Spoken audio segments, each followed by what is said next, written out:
하루도 주를 위해 살게 하시고 주님과 동행하며 살게 하여 주시고 또 예배를 통하여서 하나님 깨닫는 지혜를 우리 안에 부어주시고 하나님 첫사랑과 첫 마음이 회복되어지게 하시고 하나님 결단한 모든 것들 또 주님께 약속했던 모든 것들을 지키며 살아갈 수 있도록 오늘 예배 가운데 성령의 충만함을 허락하여 주시옵소서.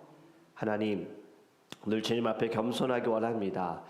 그리고 이 세상을 바라보면서 또 사랑하는 사람들을 바라보면서 우리 안에 긍휼한 마음이 있게 하시고 주님이 우리를 보시면서 눈물을 흘리신 것처럼 우리에게도 눈물이 있게 하여 주셔서 이 아침에 사모함으로 또 믿음을 가지고 기도하고 기도를 통해 응답받을 수 있도록 하나님께서 우리를 붙들어 주시옵소서. 감사하며 예수님의 이름으로 기도합니다. 아멘. 오늘 우리에게 하나님의 말씀 사도행전입니다. 사도행전 11장 19절에서 26절 말씀입니다. 사도행전 11장 19절에서 26절입니다.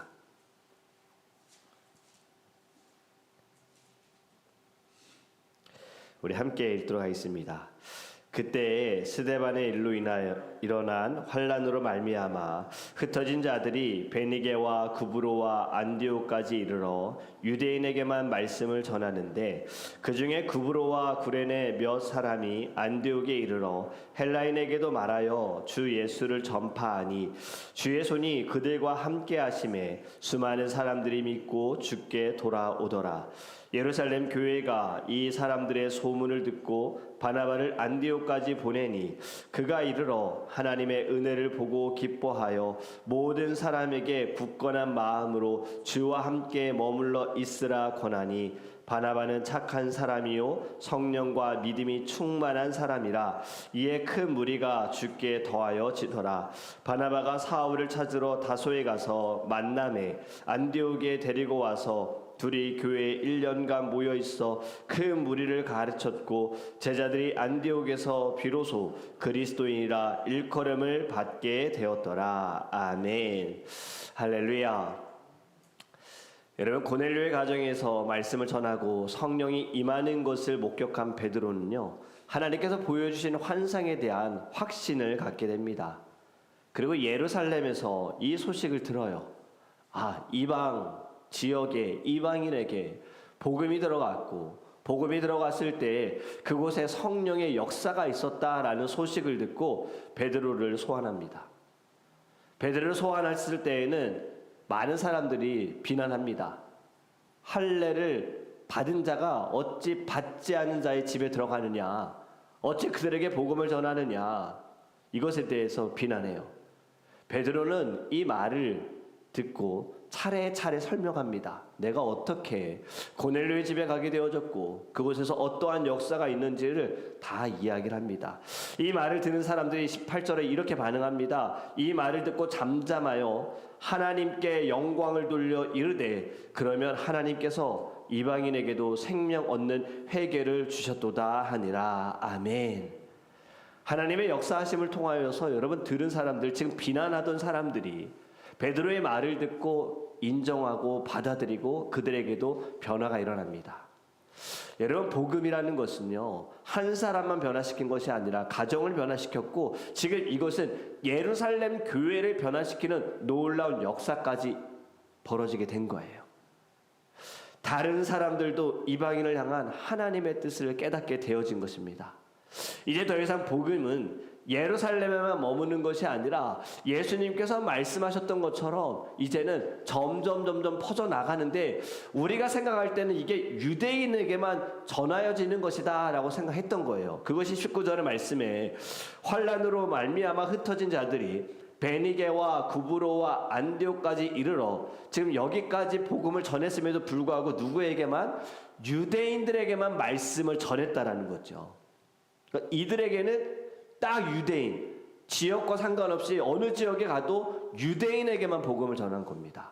사마리아로 가도 그곳에 있는 유대인들에게만. 그런데 이것이 지금 완전히 깨진 거예요.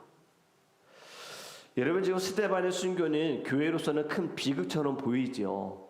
예루살렘에 모이던 사람들이 스데반 순교로 인하여서 핍박을 당하니 이곳에 머물러서는 안 되겠다 하고 흩어졌어요. 어쩌면 교회가 갈라지고 깨어진 것처럼 보일 수 있으나 하나님은 이 위기 속에서도 목적을 반드시 이루시는 분이시다라는 겁니다. 우리의 눈으로 볼 때는 고난과 고통이 어려움이 힘들다라고 여겨질 수 있으나 하나님은 그 고통 가운데서도 여전히 변함없이 함께 하시고 일하시는 분인 줄 믿습니다. 바로 역사의 주인이시고 고난조차도 복음의 도구로 사용하신다라는 거죠. 그래서 20절에 그브로와 구레네 몇 사람이 안디옥에 이르러 헬라인에게도 말하며 주 예수를 전파하니, 유대인에게만 국한되어 있던 것이 이제는 헬라인에게까지 복음을 전합니다. 유대인 중심의 복음이 안디옥에서 언어와 문화와 인종의 모든 벽을 허물었다라는 거예요. 여러분, 안디옥에 대해서 좀 아시면 좋은 것이 이곳은 로마 제국에 있어서 제3국과 같은 도시입니다. 헬라 문화가 굉장히 형성이 되어졌고 상업적으로도 굉장히 발달된 도시이고 다 민족, 다 종교, 여러 언어를 사용하는 도시가 바로 안디옥이에요.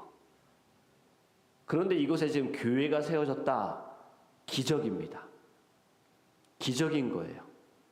하나님의 문화의 중심에 복음의 등불을 세운 것이고, 복음은 더 이상 주변이 아니라 중심으로 되어진다라는 것을 보여주기 위하여 하나님이 세우셨다라는 거죠.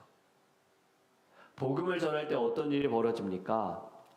이렇게 오늘 본문에 말씀합니다. 주의 손이 그들과 함께하였다라는 거예요. 복음을 증거할 때에는요, 여러분, 사람의 언변이나 사람의 마음과 감정, 이것이 중요한 것이 아니라 복음을 전하는 그 순간에 성령님이 일하신다라는 겁니다. 성령님이 함께 하시고 성령님이 역사하여 주셔서 복음을 통하여서 여러분, 듣는 자가 변화되는 것보다 사실은 전하는 자가 더 많이 변화됩니다. 그렇게 한번 전도해 보시면 여러분 아실 거예요. 전도를 해보시면 하나님의 마음이 어떠한지, 한 영혼이 주님께로 돌아오는 것이 이것이 얼마나 귀한 것인지, 교회의 문을 열고 들어오는 한 사람이 얼마나 소중한지 깨닫게 되어집니다. 선교도 전도잖아요. 여러분, 선교도 우리가 복음을 전하러 가고 무언가를 나눠주러 가고 또 우리가 무언가 도움을 주러 가지만 사실은 더 많이 받고 옵니다. 그렇기 때문에 여러분, 이 복음을 전하는 것은 하나님의 손이 함께 하신다라는 거예요. 그리고 하나님의 손이 함께 하실 때에 흩어진 무리들이 결국에는 그 자리가 교회가 되어진다라는 것입니다. 여러분, 오늘 이 아침에 우리가 기도할 때에도요, 하나님의 손에 붙들리시기를 주님의 이름으로 축복합니다. 성령의 사역은 사람이 하는 것이 아닙니다. 복음도 내가 하는 것이 아닙니다. 그 모든 것은 하나님의 역사가 있는 것이에요. 이것은 나이와 상관이 없습니다. 어린아이일지라도요, 무명일지라도요, 성령님이 주관하시고 성령님이 말씀하시면 복음에는 반드시 능력이 나타나게 될 줄 믿습니다. 변화가 일어나고요, 병든 자가 고침을 받고요, 죽어가는 자가 살아나게 되고 죽은 자도 살아나게 될 줄 믿습니다. 그렇게 우리의 믿음이 조금 더 그릇이 넓어졌으면 좋겠어요. 나의 생각으로, 나의 좁은 견해로, 나의 편견으로, 경험으로 하나님께서 행하실 수 있는 능력을 자꾸 제한하지 마시고 기도하면서 하나님이라면 하실 수 있습니다, 이 믿음을 가지고 주께 나아가시기를 간절히 원합니다.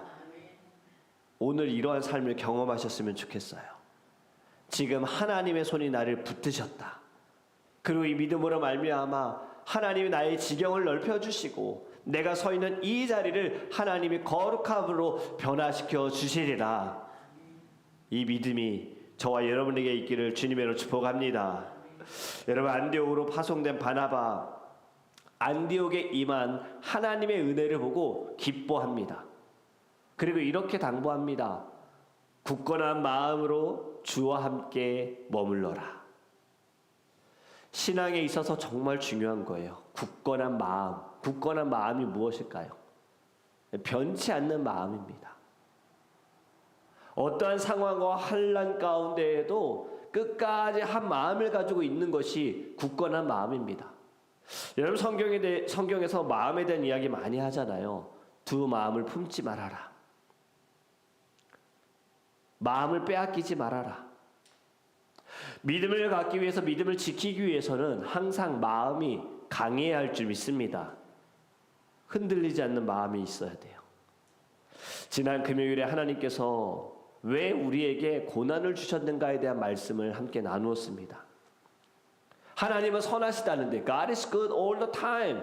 그런데 왜 하나님은 나에게 고난을 주시는가? 왜 고통 가운데 임하시는가? 왜 이 세상은 여전히 어려운가? 왜 전쟁이 있는가? 여러분, 그 고난 속에서도 하나님의 뜻이 있다라는 거예요.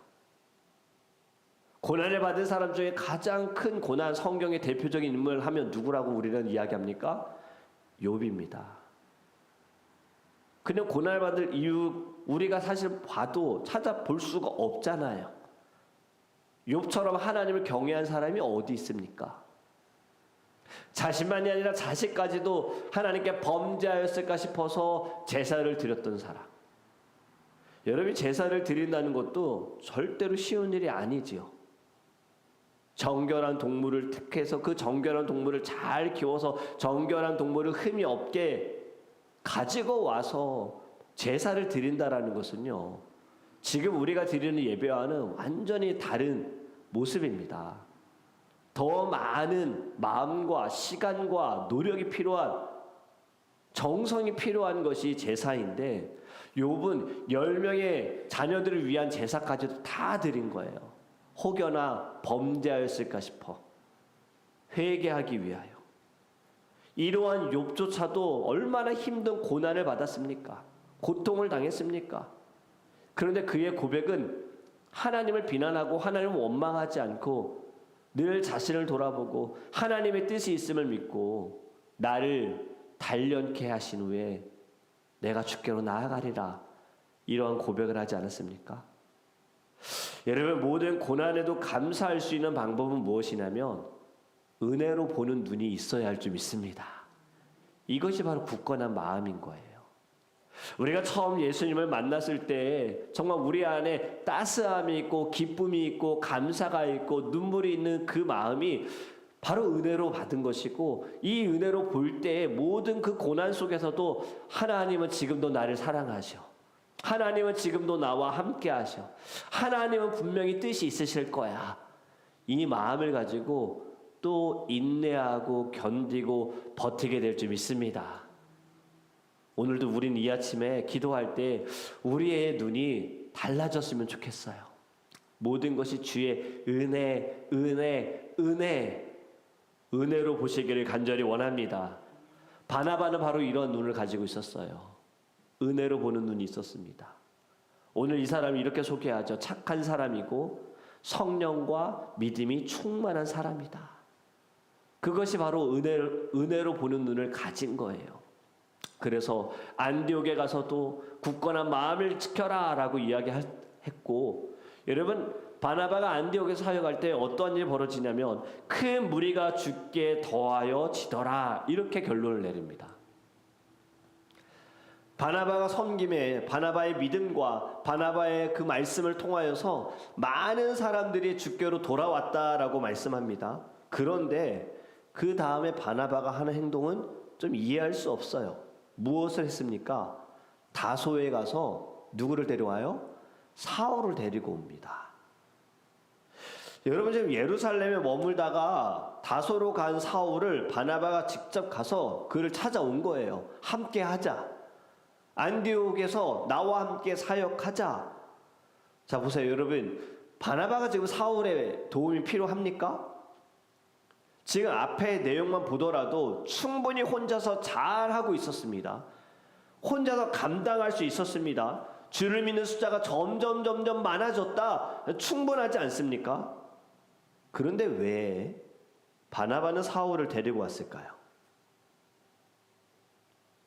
바로 사울을 위해서입니다.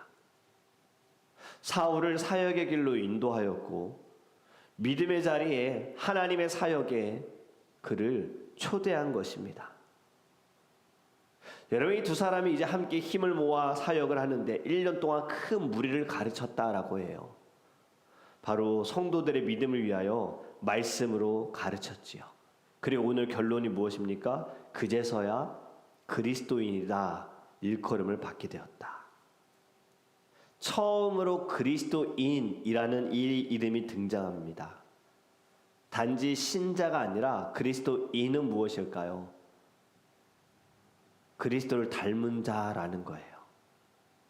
사람들이 볼 때 하나님 믿는 사람, 예수님 믿는 사람이 아니라 그리스도를 닮은 사람, 작은 예수, 예수쟁이, 이렇게 보게 된 겁니다.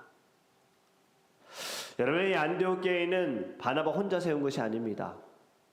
다소에 있는 사울을 초대하여서 함께 합력하여 협력하면서 동역하면서 교회를 세워갔고, 그리고 여러분, 성령이 세우신 공동체는 언제나 혼자가 아니라 함께라는 거예요.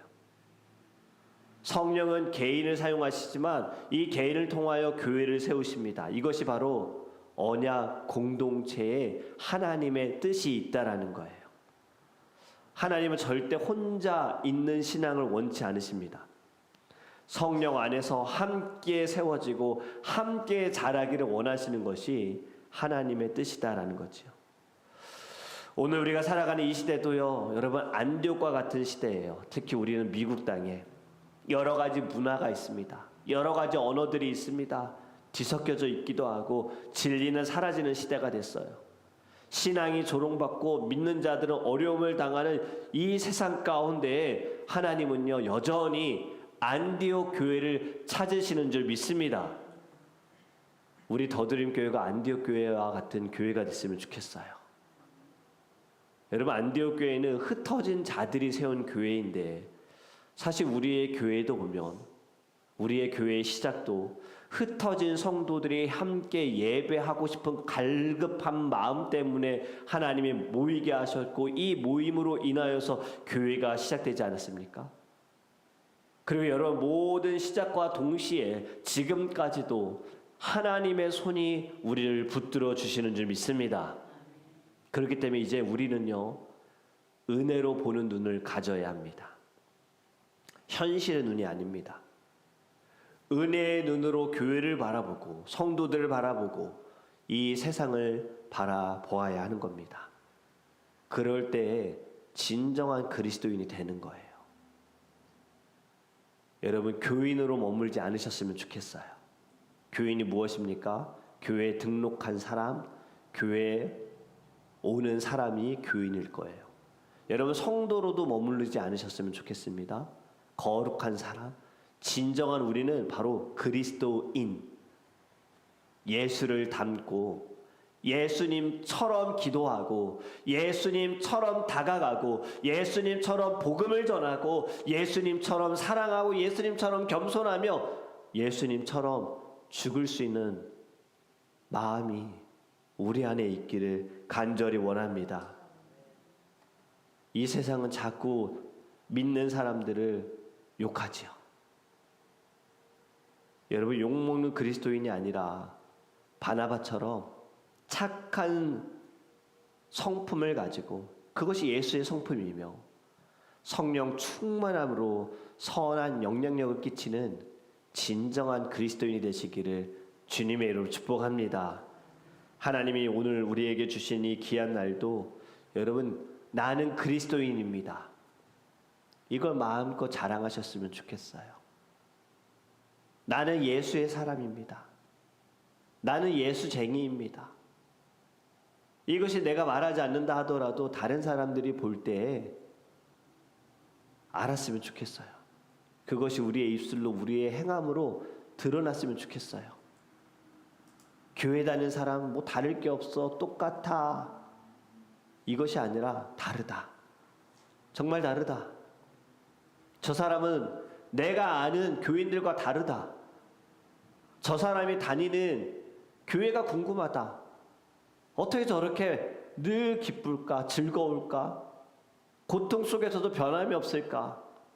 저 사람이 믿는 예수님 궁금하다. 나도 예수님 만나고 싶다.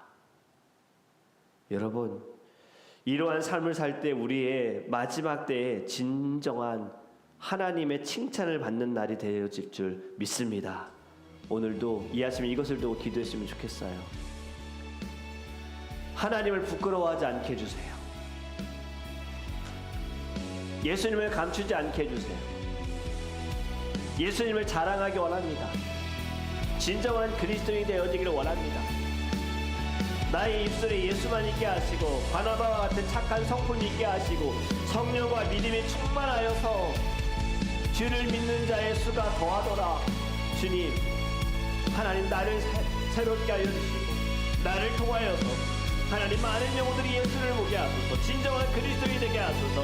우리 다 그 주여 그리스도 통성을 기도합니다. 주여